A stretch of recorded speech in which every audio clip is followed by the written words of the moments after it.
Okay, so I'm going to start part sheets part 3 with a little bit more mojo today, I hope. I'm going to use this glass line and prep this little piece right here so it can be drying while I show you some other things. So the easiest thing to do with this glass line is a pre-mixed enamel paint. I'm going to put some down, and it's not going to spread perfectly on the glass. And of course I say that and look, it's doing it. But a lot of times you'll get like little places where it pulls away from the glass and you have to go back over it. And sometimes you just have to work it in. Now I did just wash this glass, so maybe that's helping. But I'm just going to put a really thin coat on here and let it dry while we go through some of the other steps. And then we'll come back to this one. It's drying pretty quick today. That's good. Let me set it aside. Find a place to set it aside. And the next thing we'll do is, have you ever gone to buy the confetti glass and the one you want sold out, and it never seems to come back in stock when you want it? We're gonna make some confetti glass, and I have a variety of confetti. I have some white and some transparent red and some transparent blue and some opaque orange, and then this one was just a packet that all my extra pieces ended up in, so it's like a variety of everything. And then I do have this French vanilla, but all you need to do when you're doing a confetti sheet, let me grab one more of these. I like to put down just a little bit of aloe because it keeps it from getting everywhere, so to speak. So I just use the dollar store, Walmart, whatever, aloe, and spread it gently around the edges. Don't necessarily have to do it in the middle, but I do it around the edges to keep my frit from falling off, because I will use regular frit too. And it doesn't have to be a lot. It will burn off in the kiln, not an issue. So, let's see. I think I want to make blue. I've been in a blue mood lately because I just noticed I did the enamel blue too. But anyhow, just these break really easy in your hands, so you can just break them up into whatever size you want, and if it's too big, just pick it up and break it again and make your own confetti glass. And it doesn't take a lot.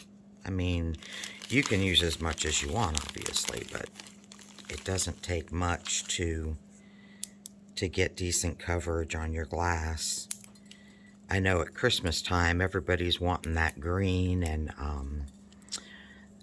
white and red that looks like holly berries or whatever.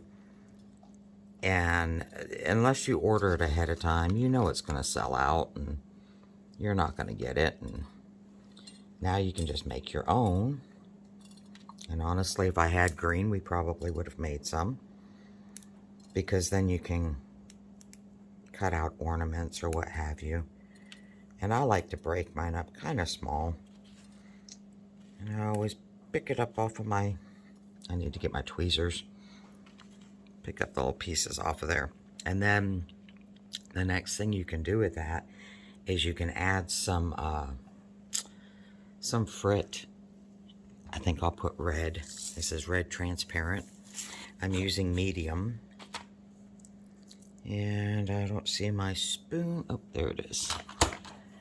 So I'll just take my spoon here and gently tap it. Now, if I put enough aloe on the sides, it should keep it from going crazy off the sides. I probably didn't put enough aloe. But I just want some red dots in here. I'm not really trying to... I got a reflection I can't see over here. Let's see if I can see it on the camera better. Maybe not.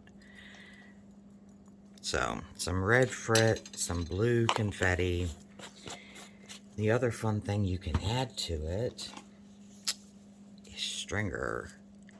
This is 1mm stringer.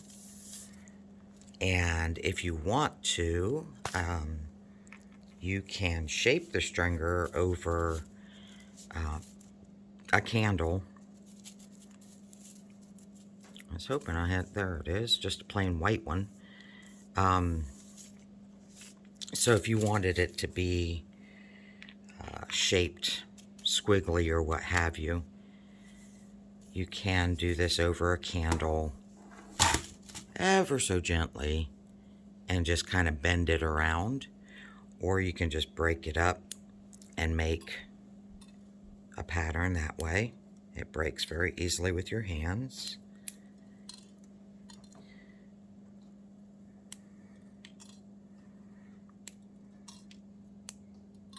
So I will put a white stringer on here.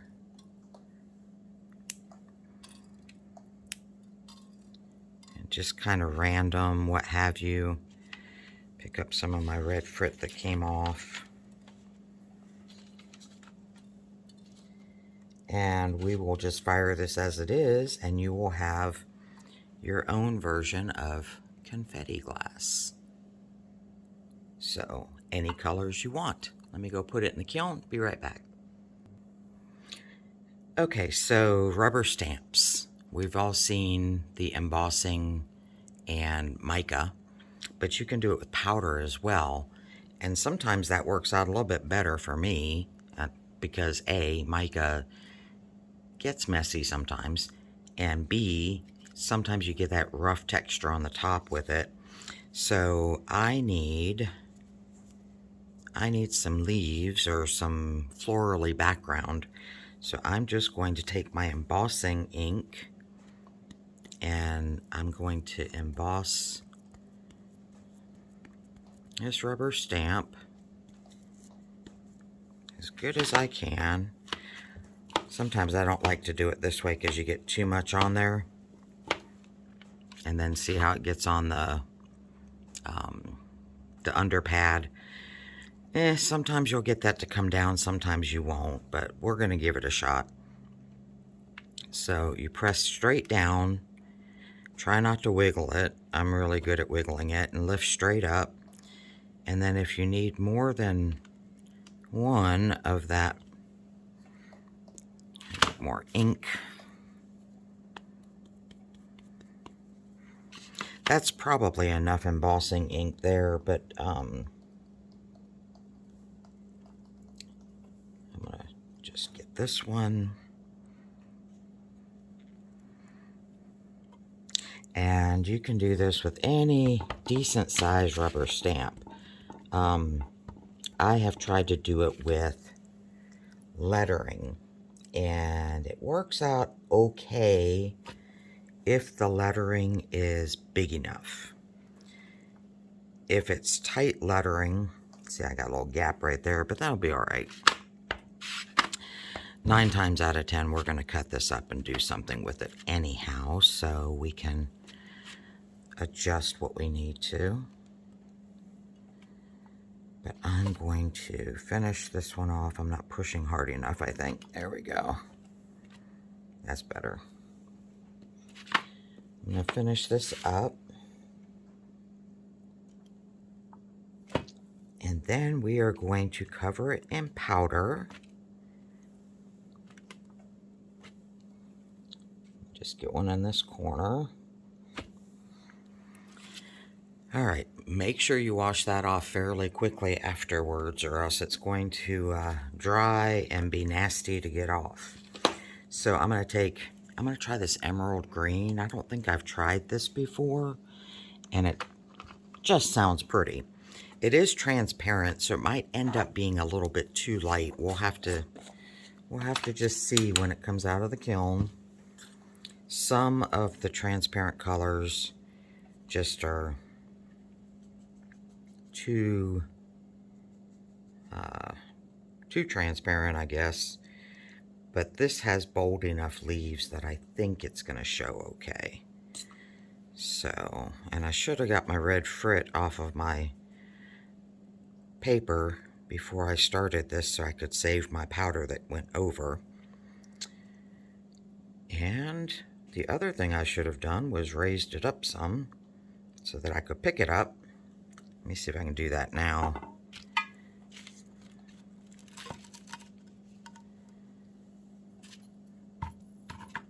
There we go. Make life a little easier once it's all covered. Am I still in frame? Yes, I am. Sorry, my brain has not been functioning well. I don't know if it's the time change or I just have a whole bunch of projects going at the same time. And I'm trying to get ready for Christmas, holiday shopping, a couple commissions,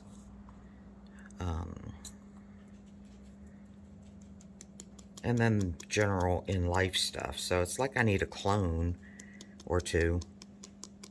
But anyhow, put the powder down, and then a lot of times when I use the embossing stuff, I try and put the powder right back into the jar.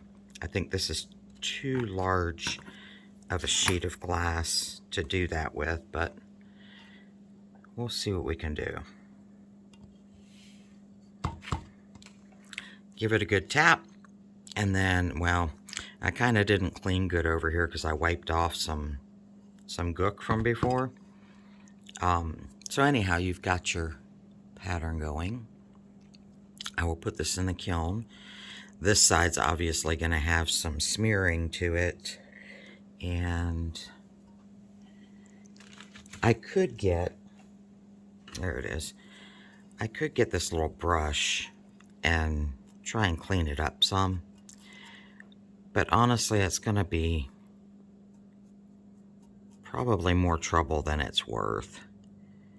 And when you get into the intricate pattern, it's just, you could mess up more of your design than save it. So I'm not going to worry too much about the little ghosting around the edges. I will just go put it in the kiln. We'll look at it tomorrow. I hated to waste all that green powder, so I cleared it off so that the next go around is better. This is one of the ones I'm talking about. This is good enough writing, I think, that you would be able to see the design. So let me emboss it. And this is actually just a little piece of scrap from one of my circles I cut. But I know that I will probably cut this out and put it on something else. So, ooh, my hands look terrible. I hate winter hands. Here we are with blue again. I would also do like lettering in blues or blacks or darker colors, just strictly because the lighter colors are not going to show up with lettering good. So let me just get this covered. It doesn't have to be super duper thick, just make sure you cover everything. And then tap it off. And we'll just clean up the edges of this one a little bit. And I think the reason that I got that is I sometimes I will take a few minutes and clean up my edges on the stamp after I put the embossing stamp on, because when you push down hard, you do tend to get a little bit of that rubber stamp showing up. But I think that this ghosty powder, oops, sorry for the phone call intermission. Anyhow, if you wanted to clean this up a little bit, you could. I've taken Q-tips and gone in here and ever so gently, actually I've got a makeup brush thing. This is the kind that they give you to put on lipstick at the mall so you don't get your lips all over everything. But I mean, you can do this. Honestly, you're not going to see the shadow powder that much. So, but I will put this in the kiln. Be right back. Okay, so this one has dried. This is the one that we took the glass line and just spread it out real gently. And what I'm going to do, if I don't make a mess, is sort of do a little Scraffito. So just anything pointy works. And you can make a pattern, make some flowers, make anything you want. And you can write on it, and let's see if I can do that talented enough. I need something thicker. Let's see. We'll use a barbecue skewer.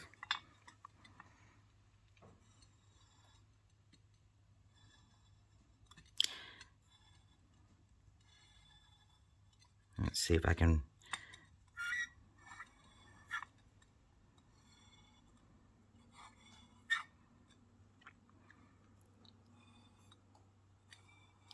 Just do welcome.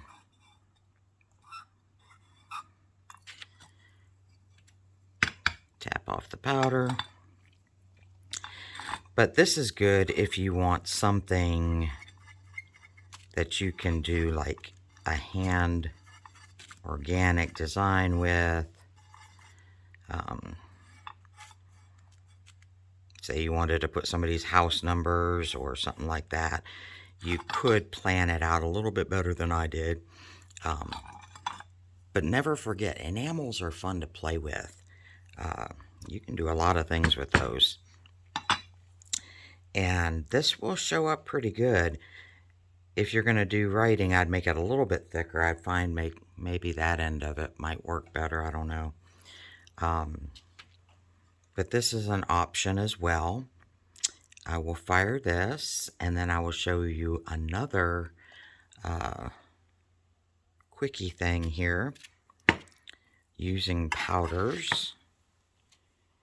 And I think for enamel stuff, I'm just going to do an enamel video soon, because there's a whole lot to touch on with enamels. Okay, so this last one is going to be using powders. We're going to use some pink in the center. I'm going to do it on a circle just for something different. And I'm going to put just a little pile of it.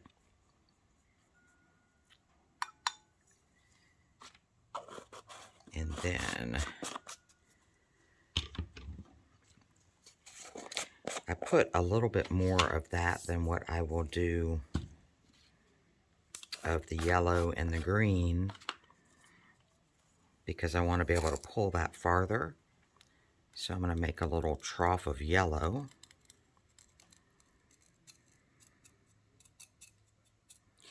And if you've seen the slurry, you know, where you wet the frit and kind of draw in it, that's what we're doing. We're just not wetting it. Gives it a slightly different look, but not completely different. Okay, so now I'm going to put some green around.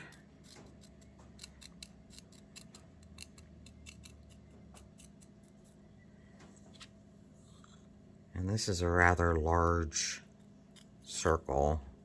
I don't always do these on large because it does eat up a lot of powder.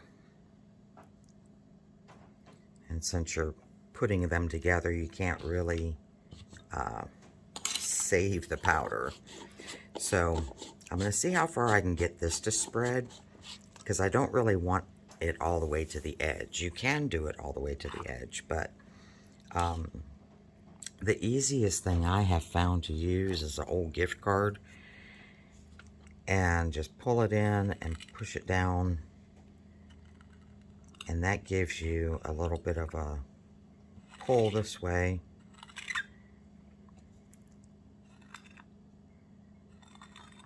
And you can wiggle it while you're doing it to get a little bit farther out, a little bit more color mixing.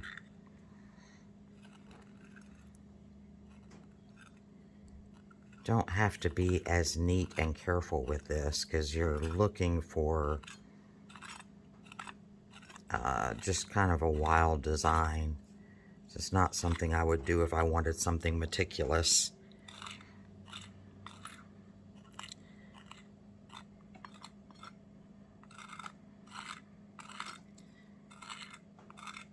And it sort of gives you the same effect, like I said, of the slurry, but it is going to be slightly different because the slurry levels out as you pull it. This stays kind of clumpy and high in spots and low in other spots. So when it melts, it kind of flows a little on its own, which is why I'm not going all the way to the edge, because you're going to get a unique little pattern on the edges, and it will flow out some. And if you don't think you have enough powder and you have the colors already you want in the design, you can add clear on top to give you more volume to spread, which I may do since this is such a large circle. Let me pull some more of this pink this way. Being a large circle like that, I'm not sure how much flow I'm going to get.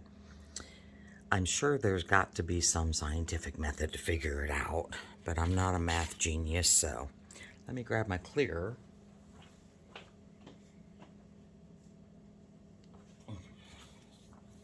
So just clear powder, and I want it to push out, so I'm going to pile it here in the center. Sprinkle it around. You could use your sifter if you want for this, but I kind of want irregular clumps, so to speak. So I get a different pull of the glass when it gets hot.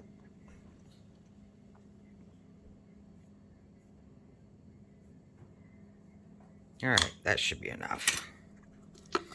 And I will put this in the kiln.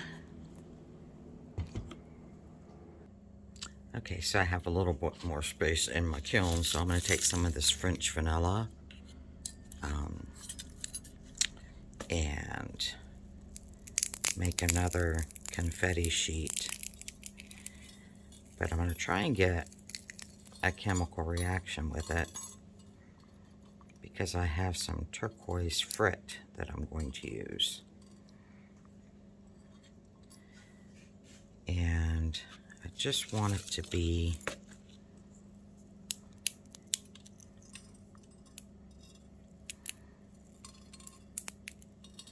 a little bit chunkier. I did not put the aloe around the edges, so some might go a little flying off, but this is just kind of a bonus piece anyway. And I do have it a little bit thicker than the other.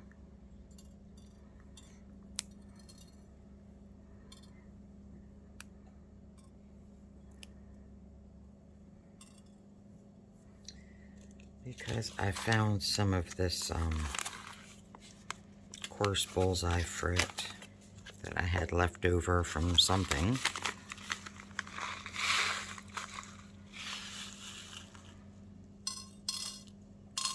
So I'm going to put some coarse down, try and make sure it touches the French vanilla.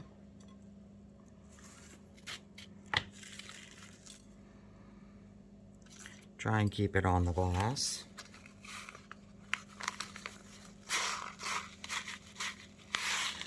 This is transparent.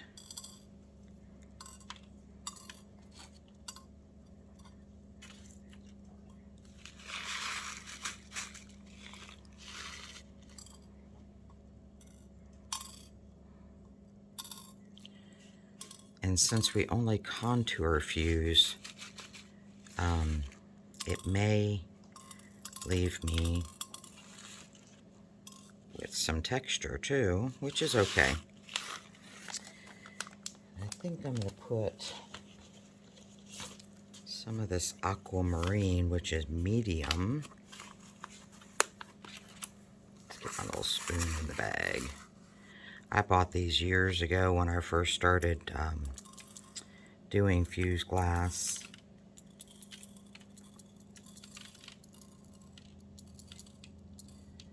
And before I started buying bigger jars of things,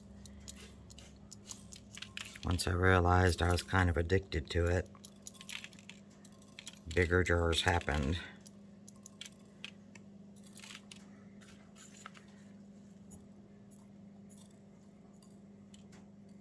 I'm pretty sure the aquamarine's not going to interact with the French vanilla. This one is cobalt blue and it's opal. So, let's see.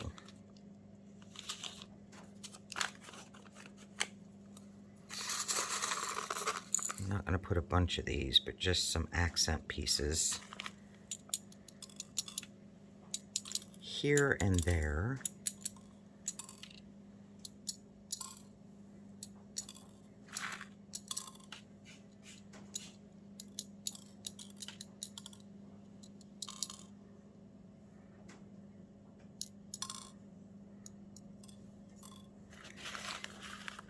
And now I'm going to get this stuff here and find a way to pick it up. Probably be easier if I use this little expired gift card and paintbrush like a broom.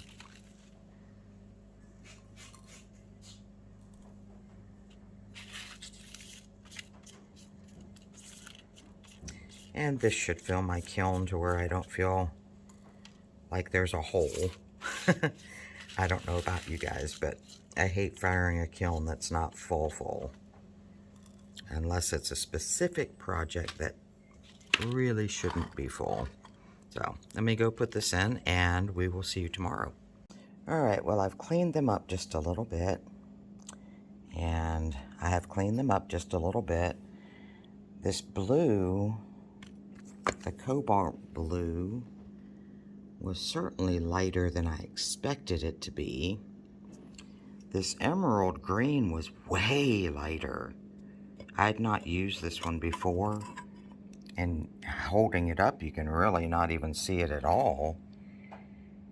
But that was kind of disappointing there. I mean, you can kind of make out a little bit of the pattern, but that green just disappeared. A Scraffito one, I should have Scraffitoed a little bit more, but I had just intended to make that a play one anyway. And then if you hold it up, it is somewhat transparent with the glass line. It would work as partially transparent, I think. This guy, when I did this the last time, it was on a much smaller circle. So I think I didn't put enough powder on for it to do all of its flowing stuff.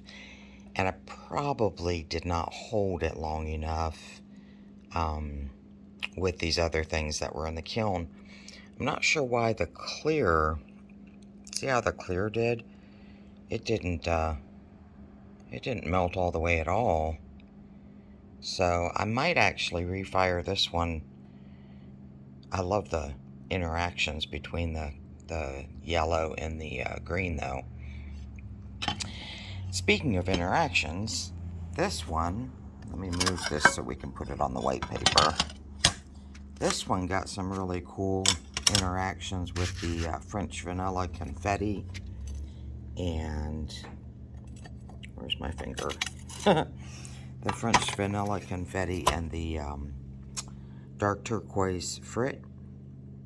And then, of course, the blue, I didn't expect any interaction with the dark cobalt blue frit. But we did get some pretty cool stuff here going on with the turquoise.